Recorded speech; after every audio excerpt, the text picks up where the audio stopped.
சத்குருவே சரணம். ஏவல் பில்லி சூனியம் இடுமருந்து உங்களுக்கு என்ன செய்யும் அதை முதல்ல தெரிஞ்சுக்கணும்ல. அதாவது வீட்டில் துணிகள் எரியும், சேலை எரியும், வேஷ்டி எரியும், குத்துவிளக்கு சாய்ந்து விழும், தீபம் நின்று எரியாது, இவைகள் இருக்கும்.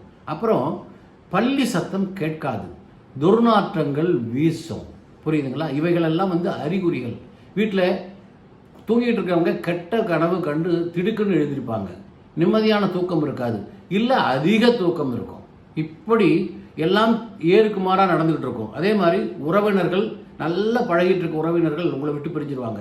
நல்ல நண்பர்கள் உங்களை விட்டு பிரிஞ்சு போயிடுவாங்க. உங்களுக்கும் மிஸ் அண்டர்ஸ்டாண்டிங் வந்துடும்.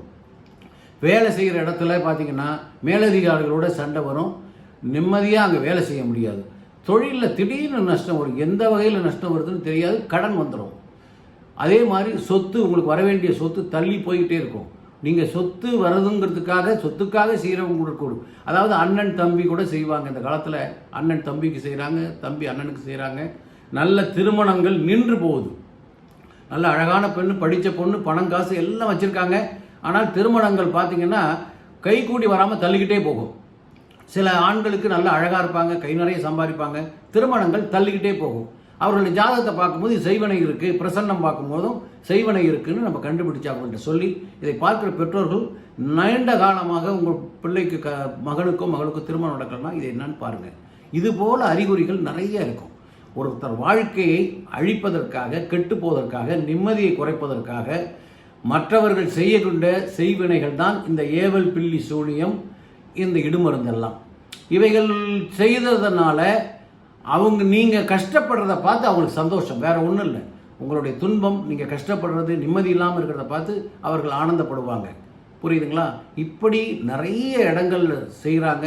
அப்படி செய்து அதனால் பாதிக்கப்பட்டவர்கள் வாழ்க்கையில் நிறைய துன்பங்கள் அனுபவிக்கிறாங்க. சில நேரத்தில் பார்த்திங்கன்னா துக்க காரியமாகவே வீட்டில் நடக்கும், மரணங்கள் நடக்கும், விபத்துகள் நடக்கும், ரோட் சைடு ஆக்சிடென்ட் நடக்கும். சில பேர் தற்கொலை செய்யணுங்கிற எண்ணத்தை அதிகமாக தூண்டும். வாழக்கூடாது, நம்ம செத்துருவோம் அப்படிங்கிற எண்ணத்தை இந்த துர் ஆவிகள் மூலமாக அவங்க மனதில் விதைப்பாங்க.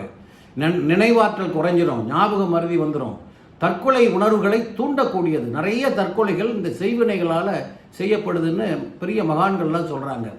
அப்போது ஒரு வாழ்க்கையை, ஒரு குடும்பத்தினுடைய வாழ்க்கையை அழிக்கக்கூடிய அவ்வளவு மோசமான இந்த செய்வினைகள், அது என்னன்னு தெரிஞ்சு அதை நம்ம சரி பண்ணிடலாம். கண்டிப்பாக என்னுடைய தொடர்ந்து நிகழ்ச்சியை பாருங்கள். சப்ஸ்கிரைப் பண்ணிட்டீங்கன்னா எல்லா நிகழ்வுகளும் உங்களுக்கு வந்துடும். அதில் நீங்கள் தொடர்பு கொண்டு என்ன கேட்கலாம், நான் உங்களுக்கு பதில் அளிக்கிறேன். சரிங்களா? சப்ஸ்கிரைப் பண்ணுங்கள். வணக்கம்.